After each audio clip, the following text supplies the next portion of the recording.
नमस्कार दोस्तों, are class coaching centre में आपका स्वागत है। और आज हम बोर्ड एग्जाम की क्लास 12 की फिजिक्स के चैप्टर नंबर 2 इलेक्ट्रिसिटी से इम्पोर्टेंट सीरीज़ को स्टार्ट करा है, तो चला रहे हैं अपने बच्चों के लिए। और उसमें ले रहे हैं आज किरचॉफ्स लॉ को समझेंगे हम, और व्हीटस्टोन सेतु को समझ लेंगे। टाइम हुआ तो उसको भी मीटर सेतु को भी समझने का प्रयास करेंगे। तो देखें बोर्ड पर, ना ज़्यादा टाइम देते हुए, ठीक है ना, मजाक में याद कर डालेंगे इनको। किरचॉफ्स का नियम, किरचॉफ का प्रथम नियम। अब ये क्या है?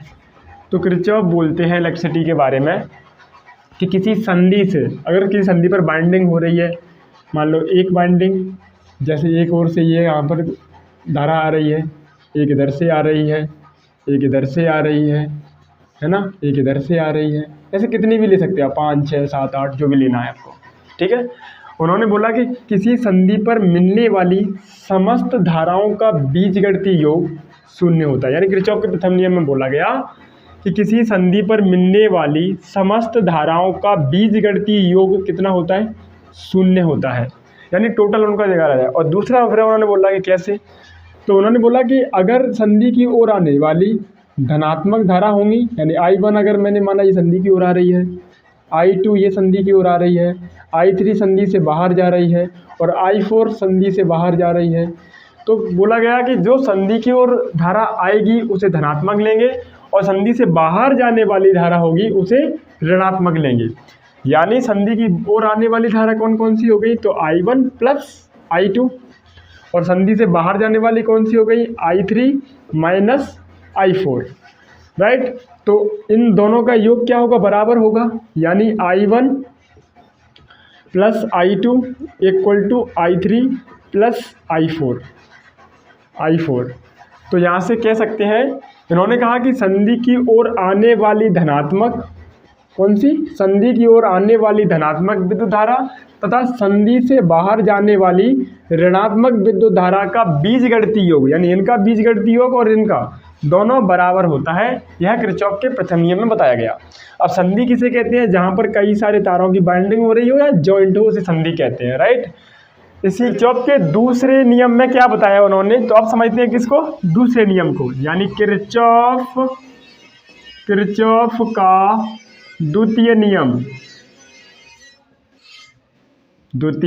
किरचॉफ का द्वितीय नियम। देखें से, इन्होंने कहा कि किसी विद्युत परिपथ के बंद पास में, है ना, वो बंद होना चाहिए चारों तरफ से, उसमें लगे विद्युत वाहक बलों का कुल बीजगणितीय योग तथा उसमें बहने वाली विद्युत धारा और संगत प्रतिरोधों के गुणनफल का बीजगणितीय योग बराबर होता है।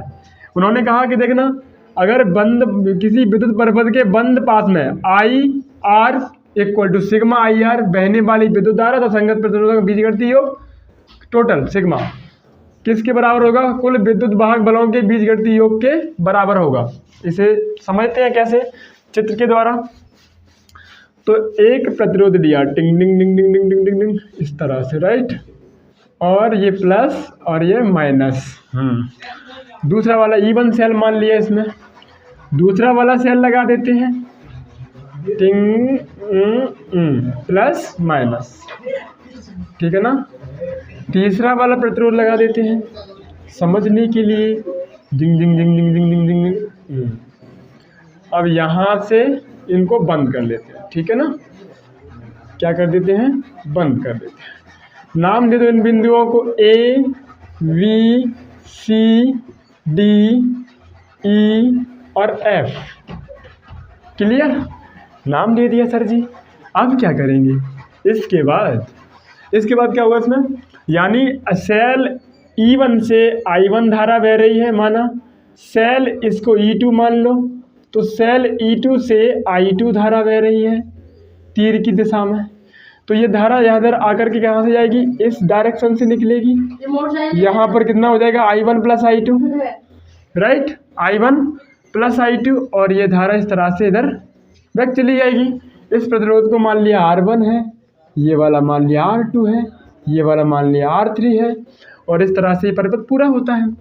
अब किरचॉफ के द्वितीय नियम में उन्होंने क्या बोला कि किसी परिपथ के बंद पास, बंद का मतलब आप जिस स्थान से चलेंगे उसी स्थान तक, यानी उसमें कहीं क्लोज ना होना चाहिए, खुला ना होना चाहिए वो। तो किसी परिपथ के बंद पास में, मैं कहीं से B से स्टार्ट कर देता हूँ, राइट, चलना। किसी परिपथ के बंद पास में लगे कुल विद्युत वाहक बलों का बीजगणितीय योग, उसमें बहने वाली विद्युत धारा तथा उसके संगत प्रतिरोधों का गुणनफल का बीजगणितीय योग, इसका I1 R1 संगत प्रतिरोधों के बीजगणितीय योग के बराबर होता है। इसे किरचॉफ का द्वितीय नियम कहते हैं। लिख देंगे। इसके बाद हिंदी में ये लिखने के बाद सवाल करेंगे यहाँ से। तो बंद पास कौन सा ले लिया मैंने, बंद पास है ना, लूप भी कह सकते हैं ये वाला। ABCD ले लिया, यानी ABCD ले लिया और A यहाँ पर आना चाहिए, यानी बंद वहीं पर होना चाहिए। अब इसमें क्या है, व्याख्या करने में दो नियम है। पहला नियम क्या है कि आप जिस स्थान से चलेंगे, आप B से चले तो B पर ही पहुंचना है आपको, ठीक है, तो बंद पास तब बनेगा। और दूसरा नियम क्या है, यानी B से चले तो आप B पे आप कहीं से चल सकते हैं, A से चलना है तो A पर, D से चलना है तो D से। दूसरा नियम क्या कहता है कि अगर धारा की दिशा में आप आगे बढ़ रहे हैं तो धारा और संगत प्रतिरोधों का गुणनफल कैसा लेंगे आप, धनात्मक। और धारा की विपरीत दिशा में अगर आप आगे बढ़ रहे हैं, है ना, अगर धारा की विपरीत दिशा में आगे बढ़ रहे हैं तो क्या लेंगे, उसको धारा और संगत प्रतिरोध का गुणनफल कैसा लेंगे, ऋणात्मक लेंगे। तीसरा नियम क्या होता है सेलों के में, तो सेलों को बोलते हैं विद्युत वाहक बल। तो अगर आप धारा की दिशा में जा रहे हैं, या ऐसे कहते हैं कि माइनस सिरे से प्लस सिरे की ओर जा रहे हैं, तो E1 का मान प्लस लिखा जाएगा। अर्थात शॉर्टकट में समझें तो जिधर जा रहे हैं प्लस की ओर जा रहे हैं तो प्लस, माइनस की ओर जा रहे हैं तो माइनस, यानी सेल को जिधर आप जा रहे हैं, प्लस की ओर जा रहे हैं तो प्लस लिखेंगे, माइनस की ओर जा रहे हैं तो माइनस लेंगे, है ना। तो चलते हैं, बंद पास ABCD से मैंने स्टार्ट कर लिया, तो मैं इधर से चलना शुरू करता हूँ B पॉइंट से, राइट, B पॉइंट से चलना शुरू करता हूँ डायरेक्शन में। तो B से चलूँगा, सबसे पहले मैं इनको ले लूँ, धारा और संगत प्रतिरोध गुणनफल को, तो वो क्या हो जाएगा, I1 पहले, I1 तीर की दिशा में जा रहा हूँ ना तो पॉजिटिव होगा, I1 और R1, I1 R1 या R1 I1 कैसे भी कर दो इनको। इसके बाद में आया इसमें A पॉइंट पर, A से D की ओर गया, D से क्या मिलेगा, R2 और I2 या I2 R2 कैसे भी लिख दो, गुणा है वो तो कैसा होगा, ये धारा के विपरीत दिशा में जा रहा हूँ, अर्थात माइनस लगेगा, R2 I2। अब मैं पहुंचा सेल पर, तो सेलों के मामले में क्या होगा यहाँ पर जाकर के, तो सेल के जिस ओर जा रहे हैं, यानी प्लस की ओर जा रहा है तो प्लस, माइनस की ओर जा रहा है तो माइनस। अगर मैं यहाँ से चला तो ये प्लस मिला था मुझे बराबर में, तो कहेंगे E1 माइनस, इधर की ओर जा रहा है प्लस से माइनस की ओर जा रहे हैं तो E2 की ओर हम गए माइनस की ओर, राइट। समीकरण नंबर 1 बना देंगे इसे। इसी प्रकार बंद पास कौन से वाले में ले लो, जे वाले में, DEFC है ना, और D यहीं पर आकर के DEF है ना, DEFC और D में किरचॉफ के दूसरे नियम से यहाँ क्या लगाएंगे कि उसमें बहने वाली धारा तथा संगत प्रतिरोध गुणनफल, बहने वाली धारा और संगत प्रतिरोध ले लो पहले, कौन सा, C से स्टार्ट कर दे मैंने चलना, मान लो, ठीक है ना। तो C से करो तो I2 और R2 पॉजिटिव होगा सर जी। इसके बाद यहाँ आएंगे, यानी ये धारा हो गई और संगत प्रतिरोध गुणनफल, तो ये धारा की सही में जा रहा है तो ये भी प्लस होगा सर, कि I1 प्लस I2 और कितना R3 बराबर लें, तो यानी बराबर क्या होता है, कुल विद्युत वाहक बलों के बीजगणितीय योग के बराबर होता है। तो यहाँ से लेंगे, यानी ये वाला, तो E2 ये कैसा होगा सर, माइनस से प्लस की ओर जा रहे हैं सेल में जिधर जाते हैं उधर ही होता है, तो कितना हो जाएगा ये प्लस, है ना, यानी पॉजिटिव लिखा जाएगा। समीकरण 2 यहाँ लिख देंगे कि इन समीकरण 1 और समीकरण 2 से क्या कर लेते हैं, I1 तथा I2 के मान निकाल लेते हैं, मान ज्ञात कर सकते हैं। यही किरचॉफ का द्वितीय नियम है, कर सकते हैं, यही किरचॉफ का द्वितीय नियम है। सबसे पहले क्या लिखेंगे कि किसी बंद परिपथ में लगे सभी विद्युत वाहक बलों का बीजगणितीय योग तथा उसमें बहने वाली विद्युत धारा और संगत प्रतिरोध और गुणनफल का बीजगणितीय योग बराबर होता है, राइट, विद्युत वाहक बलों के बराबर होता है। फिर उसकी डेरिवेशन में चित्र बना देंगे और चित्र में लिखेंगे बंद पास ABCDA में डायरेक्शन B से स्टार्ट किया, तब क्या करना, विद्युत धारा और प्रतिरोध और गुणनफल का बीजगणितीय योग यानी इनका देखा गया, डायरेक्शन की दिशा में आए तो ये सॉल्व होगा हमारा, राइट। अब आते हैं किस पे, व्हीटस्टोन सेतु के सिद्धांत पर। रोक लो इसे थोड़ा सा। अब आते हैं व्हीटस्टोन सेतु के सिद्धांत पर जो किरचॉफ के नियम पर आधारित है, राइट। तो सबसे पहले क्या लिखना है, व्हीटस्टोन सेतु, व्हीटस्टोन सेतु, व्हीटस्टोन सेतु का सिद्धांत। इसमें क्या है कि माना 4 प्रतिरोधों को इस प्रकार जोड़ा गया, मैं बना लूं मैं इसे, टिंग टिंग डिंग डिंग डिंग डिंग डिंग डिंग डिंग, और इस तरह से एक प्रतिरोध, दूसरा वाला प्रतिरोध सर जी, और ये चौथा वाला प्रतिरोध। चारों प्रतिरोधों को एक चतुर्भुज के क्रम में लगा दिया जाता है। इनके डायगोनल A और B मान लो इसको, ये पॉइंट है, B पॉइंट है। इन दोनों डायगोनलों के बीच में एक बैटरी जोड़ दी जाती है सर जी, बैटरी जोड़ देते हैं, बिल्कुल बात सही है आपकी। और यहाँ पर कुंजी लगा दो, जब सेल लगाया है तो कुंजी माने K, है ना, ठीक है सर, K1 या K2 नाम दे दो इसको। एक डायगोनल के बीच में विभव मापी जोड़ देते हैं, यहाँ पर टेढ़ा मेढ़ा मत करो सर जी इसको, ठीक है जी। और G इक्वल टू कितना हो जाएगा, 0। हो ना ना ना ना ना, G इक्वल टू 0 का मतलब आगे आएगा अभी सवाल में, ठीक है ना। G बोलेंगे धारा मापी लगा हुआ है, जैसे ही कुंजी, और इसको भी धारा मापी को भी ऑन ऑफ करने के लिए कुंजी लगा देते हैं। लगाओ तो लगा दो, नहीं अब मत लगाइए, है ना, लगा देते जरूरी है, ठीक है ना। तो जैसे ही कुंजी K1 और K2 को प्रेस कर देते हैं इसकी डेरिवेशन में, तो सेल से यानी इस सेल से वोल्टेज से धारा बहने लगती है, और ये धारा A पॉइंट ये हो गया, B पॉइंट ये हो गया, ये वाले मान लो B पॉइंट, B पॉइंट ये हो जाएगा, C पॉइंट ये हो जाएगा, D पॉइंट।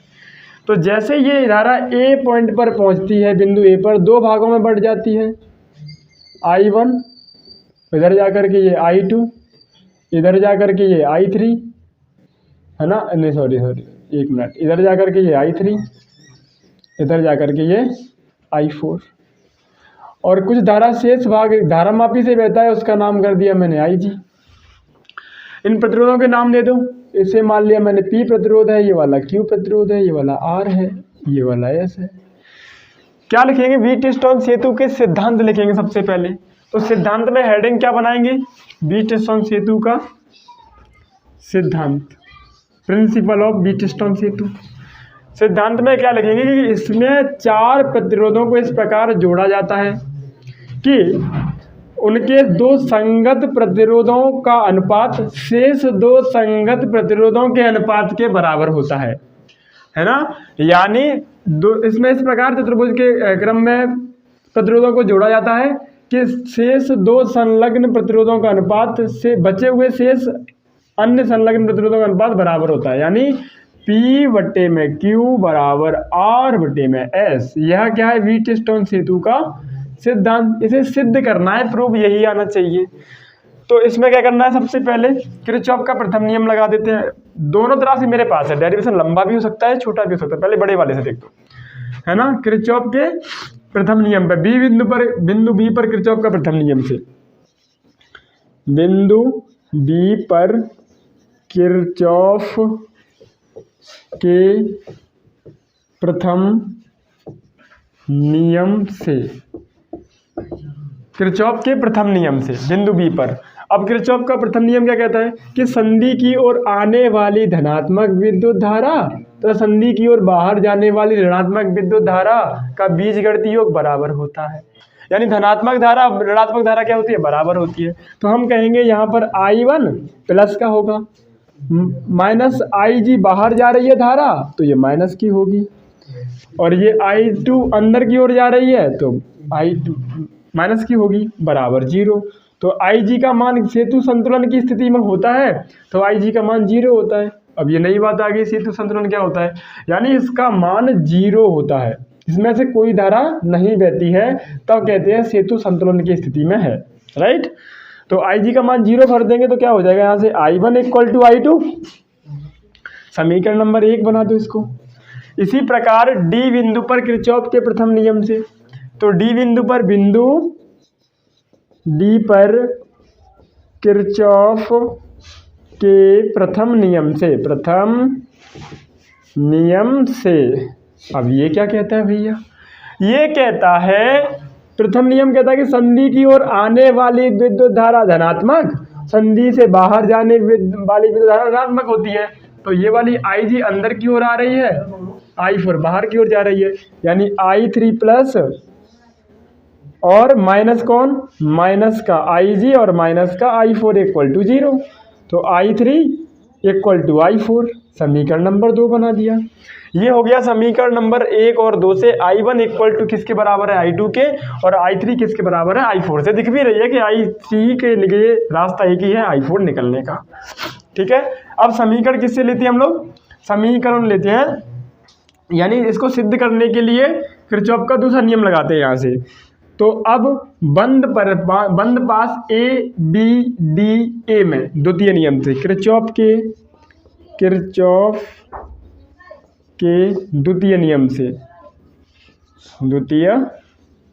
नियम से किसमें, कि बंद पास ए वी डी ए में। अब दूसरा नियम क्या कहता है कि उसमें बहने वाली विद्युत धारा तथा संगत बीजगणितीय प्रतिरोधों का गुणनफल, है ना, का बीजगणितीय योग विद्युत वाहक बलों के बराबर होता है। तो लगा लो, यहाँ से ए से स्टार्ट करना, चलना शुरू कर दिया मैंने। I1P धारा की दिशा में जा रहे हैं तो पॉजिटिव होगा, यानी I1P पॉजिटिव। यहाँ पर मुड़ेंगे तो IG क्या हो जाएगी, निगेटिव। प्रतिरोध हो गया IG इंटू जी, ठीक है ना। फिर आगे बढ़ते हैं, यहाँ पर डी पॉइंट पे पहुँचे और पहुँचना कहाँ है, बंद पास ए पर। तो अब कौन सा प्रतिरोध मिला, R मिला और I3 मिला। तो कह देंगे यहाँ पर माइनस का क्यों होगा, क्योंकि धारा डायरेक्ट से उल्टी दिशा में आ रहे हैं। तो I3 माइनस का I3 और R इक्वल टू क्या हो जाएगा, 0। यहाँ कहेंगे कि धारा मापी से कोई धारा नहीं बह रही है, बार बार कहते रहेंगे ये बात को। जब ये 0 हुआ तो धारा मापी से कोई धारा नहीं बह रही थी हर बार, है ना, सेतु संतुलन की स्थिति में है। तब क्या होगा कि I1P इक्वल टू I3R, समीकरण नंबर 3 बना दिया मैंने इसको। ठीक है, अब इसी प्रकार ले लेंगे बंद पास इस वाले में B C D V में किरचॉफ के दूसरे नियम से, किरचॉफ के द्वितीय नियम से। अब इसमें क्या होगा कि बंद पास कौन से वाले में ले रहे हैं हम लोग, बंद पास कौन से वाले में ले रहे हैं, B C D B में, V C D V में। दूसरा नियम क्या कहता है कि बहने वाली विद्युत धारा और संगत प्रतिरोध गुणनफल का बीजगणितीय योग विद्युत वाहक बल के योग के बराबर होता है। सेल विद्युत वाहक बल यानी सेल तो है नहीं इस पारपथ में पूरे में, तो यहाँ से मैं चलूंगा तो ये धनात्मक होगा, तीर की दिशा में जा रहा हूँ तो पॉजिटिव, यानी I2Q पॉजिटिव हो गया सर। फिर मैं आया C बिंदु पर, C से इधर आएंगे आगे की तरफ तो क्या होगा, I4S ये प्रतिरोध है, तो माइनस का होगा, तीर की विपरीत दिशा में आ रहा हूँ, I4S। और G वाली धारा क्या आ रही है, इस पर पहुँचना है मुझे, तो IG क्या है, यहाँ से IG इंटू जी भी कह सकते हैं प्रतिरोध, तो ये है नेगेटिव बराबर 0। तो असेतु संतुलन की स्थिति में IG का मान 0 होता है सर। बगल में लिखते जाएंगे, बार बार लिखते जाना, ये तो है ना। तो IG का वैल्यू हट जाएगा यहाँ से, यानी I2Q बराबर I4S, समीकरण नंबर 4।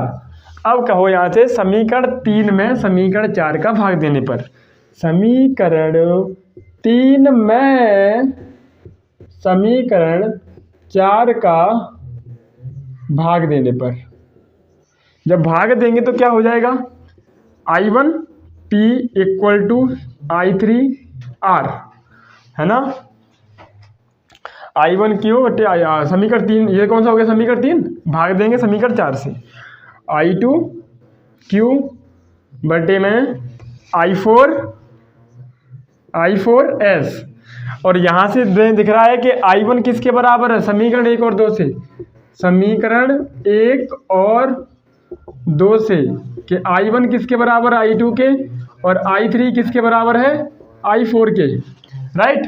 तो क्या हो जाएगा यहाँ से कि I1 की जगह पर, यानी I1 की जगह पर मैं I2 ले सकता हूँ और I3 की जगह पर I4 ले सकता हूँ। तो ये कट जाएंगे, यानी I2 upon P upon I2 Q, यहाँ I3 की जगह पे I4 R और I4 S cancel out, P बट्टे Q इक्वल टू R बट्टे S। यहाँ लिखेंगे यही व्हीटस्टोन सेतु का सिद्धांत है, व्हीटस्टोन सेतु का सिद्धांत है। ठीक है, प्रिंसिपल ऑफ व्हीटस्टोन सेतु, P upon Q equal to R upon S, right. Wheatstone सेतु के बाद अब आते हैं मीटर सेतु पर। अरे यार ये माइक क्या हो गया चलो क्या है मीटर सेतु पर। तो मीटर सेतु ये क्या है भैया, नई मार्कर से देख लेते हैं। मीटर सेतु, मीटर सेतु में क्या होता है, 1 मीटर लंबा तार होता है जिसकी सहायता से हम उसका प्रतिरोध निकाल लेते हैं, किसी भी अज्ञात प्रतिरोध का, राइट, जिसे मीटर सेतु कहते हैं। कैसे लगा होता है सर, इसमें लिखेंगे सिद्धांत, यानी इसकी व्याख्या में 1 मीटर लंबे तार को एकांक अनुप्रस्थ काट का तार होता है, यानी मोबाइल पर ही हो जाता है हमारे। चलो दोबारा से, मीटर सेतु में क्या होता है कि 1 मीटर लंबा मैग्नीज या कांस्टेंट का तार होता है, और जो एक पैमाने पर रखा होता है, यानी इस पर क्या लगा होता है, एक पैमाना।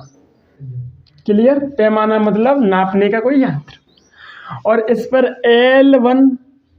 L आकार की 2 पीतल की टोपियों से कसा होता है ये तार। यहाँ कस दिया, और इस प्रकार ऐसे करके यहाँ बीच में एक रिक्त स्थान छोड़ दिया जाता है। ये हिंदी में लिखेंगे इसके डेरिवेशन में, है ना। चलो, तो ये क्या होता है, L आकार की 2 पीतल की टोपियां होती हैं। लो इसको ऐसे कर देते हैं, है ना। और इस पर क्या होता है कि दोनों पॉइंट पर एक रजिस्टर बॉक्स लगा होता है।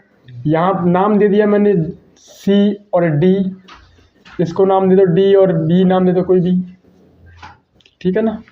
यहाँ A, इसे नाम और कुछ दे दो, यहाँ पर C लिया है तो E दे दो नाम इसको, यहाँ A नाम दे दो, इसे B नाम दे दो, ठीक है। तार को इस दोनों बिंदुओं पर क्या लगा होता है, एक रजिस्टर बॉक्स लगा होता है। रजिस्टर बॉक्स जिसमें प्रतिरोध ज्ञात होते हैं, 2 ओम का, 3 ओम का, 4 ओम का, 5 ओम का, 6 ओम का, ठीक है। इस D पॉइंट से बना होता है यहाँ पर, और इनसे क्या लगा होता है, एक अज्ञात प्रतिरोध लगा होता है जिसका हमें प्रतिरोध ज्ञात करना होता है, उसे समांतर क्रम में जोड़ देते हैं, ऐसे लगा होता है ना। अब इन दोनों से क्या लगा होता है, यहाँ पर एक गैल्वेनोमीटर को जोड़ा जाता है जिसका पाठ्यांक 0 ज्ञात करना होता है व्यवमापी से गैल्वेनोमीटर को, और इसे एक जॉकी पर लगाते हैं। यहाँ पर एक जो क्या लगी होती है, जॉकी यानी J आकार की जॉकी, जिसे इस तार पर रगड़ करके चलाते हैं, ठीक है ना। अब क्या होता है, इस तार पर जब रगड़ के चलाते हैं, माना इस तार की जो लंबाई थी कितनी, मैंने कहा 1 मीटर, और ये जैसे ही हम G पॉइंट पर लगाते हैं, एक और मिनट करंट तो देते हैं इसमें पहले, I यानी बिंदु A और B के बीच में एक सेल लगा होता है, सेल के साथ में कुंजी जरी जोड़ी है, नहीं तो ये कहेंगे ओपन ही बना रहेगा सर, वो बंद होगा ही नहीं फिर वो, है ना। यहाँ लगा दिया। अब जैसे ही कुंजी यहाँ पर K1 को प्रेस करते हैं, तार में से धारा बहने लगती है, गैल्वेनोमीटर में जो पाठ्यांक बताने लगता है वो इतना वोल्टेज आ रहा है, इतना वोल्टेज आ रहा है। तो यहाँ से स्टार्ट करती है, मान लो जॉकी है, इस जॉकी को यहाँ से स्टार्ट करते हैं और इसे घिसते हैं, तो वो बताता है इसका यहाँ पर विभव कितना है, यहाँ कितना विभव, इतना, यहाँ विभव मापी विभव बताता है। और एक पॉइंट ऐसा आता है इस L लंबाई पे करते करते कि यहाँ पर विभव कितना होता है, 0, जहाँ गैल्वेनोमीटर क्या हो जाता है, सेतु संतुलन की स्थिति में आ जाता है, वहीं हम रुक जाते हैं, और उसकी लंबाई मान लीजिए L लंबाई पर रुक गया, तो ये बचा उधर से B और J की लंबाई कितनी बचेगी, 100 सेंटीमीटर थी 1 मीटर में, उसमें से L माइनस कर देंगे, इतनी लंबाई बचेगी। इस अनुप्रस्थ काट के क्षेत्रफल का, मानी पूरे क्षेत्रफल इसका समान होता है, इस तरह से ये आगे पीछे क्रॉस नहीं होता, छोटा बड़ा नहीं होता, उसका प्रतिरोध X है, तो ये LX हो जाएगा, इसका मल्टीपल, इसका भी LX हो जाएगा। मान लिया कि जहाँ J संतुलन की स्थिति में होता है उसे हम उसके प्रतिरोध को मान लिया P है, और बकाया शेष बचे हुए जे वी के तार को प्रतिरोध को मान लिया Q है। तो व्हीटस्टोन सेतु के सिद्धांत से ये कार्य करता है, राइट। तो अब क्या होगा इसमें, तो एजे तार का प्रतिरोध यहाँ से लिखेंगे, एजे तार का प्रतिरोध कितना हो जाएगा, Lx, जो कि P वाले भाग में P प्रतिरोध का कितना मान लिया Lx, तथा JV तार का प्रतिरोध, तथा JV तार का प्रतिरोध ये कितना हो जाएगा, यानी 100 minus L equal to into x, right. Wheatstone सेतु के सिद्धांत से क्या होता है, व्हीटस्टोन सेतु के सिद्धांत से, व्हीटस्टोन सेतु के सिद्धांत से ये कहेगा P/Q संगत प्रतिरोधों का अनुपात शेष दो संगत प्रतिरोधों के अनुपात के बराबर होता है। P/Q इक्वल टू R/S, है ना। P की वैल्यू भर दो यहाँ पर। अब तो बड़ा सिंपल है सर, अज्ञात प्रतिरोध को S को निकालना यहाँ से। P मतलब Lx, Q मतलब 100 minus Lx equal to R की वैल्यू कितनी, रजिस्टर बॉक्स का प्रतिरोध तो ज्ञात होता है 3 ओम 4 ओम, जिसमें पेच लगे होते मैंने कहा था, बटे में S अज्ञात मान इसे ज्ञात करना है, तो x से x कट जाएगी यहाँ पर। x बराबर निकालना होगा तो कैसे निकालेंगे, x equal to S equal to R 100 minus L upon में L, ये क्या हो जाएगा इसका प्रतिरोध, यानी अज्ञात प्रतिरोध को ज्ञात करने का फॉर्मूला निकल के आ जाता है यहाँ से। और दूसरा इसका विशिष्ट प्रतिरोध निकालना हो तो विशिष्ट प्रतिरोध equal to rho equal to होगा S upon A equal to L। S मतलब ये वाला प्रतिरोध है ना, प्रतिरोध इंटू क्षेत्रफल अपॉन ये विशिष्ट प्रतिरोध, यानी इसकी प्रतिरोधकता, तार की प्रतिरोधकता कैसे निकालेंगे, तो रो इक्वल टू S की वैल्यू, S तो प्रतिरोध अज्ञात प्रतिरोध का मान पता होगा यहाँ से, A का मतलब क्षेत्रफल तार का क्षेत्रफल, तार मतलब पाई R स्क्वायर अपॉन में L, तो ये क्या हो जाएगी इस तार की प्रतिरोधकता। यानी ये हुआ व्हीटस्टोन सेतु का सिद्धांत। इसमें क्या लिखना है कि 1 मीटर लंबा तार होता है सर जी, जिस तार का प्रतिरोध ज्ञात करना होता है, जिसकी सहायता से हम किसी अज्ञात तार का प्रतिरोध ज्ञात कर लेते हैं, इसे मीटर सेतु कहते हैं। और इसका चित्र बना देंगे और ये डेरिवेशन कर देंगे, नंबर पूरे निकल जाएंगे आपसे यहाँ से, ठीक है। ये वीडियो का पर्पज़ हमारी ऑफलाइन कोचिंग में पढ़ रहे बच्चों की हेल्प करना है, उनका रिवीजन कराना है, और उन्हें बार बार रिवीजन कराने के लिए एक वीडियो बनाई जा रही है। इसके ज़रिए क्या होगा कि आगे जो अगले सीजन जो शुरू होगा मार्च से, तो वहाँ पर एकदम डेरिवेशन से और क्या कहते हैं MCQ क्वेश्चन आंसर जो होते हैं नीट के लिए, जी के लिए, उनको भी प्रिपरेशन कराया जाएगा। और जैसे कि आगे अगर टाइम मिलता है तो कंपटीशन बैच बनाया जाएगा इस चैनल पर, तो इसके लिए अगर आपको सब्सक्राइब करना है तो कर सकते हैं अपनी पढ़ाई के लिए बिल्कुल फ्री में, ठीक है ना।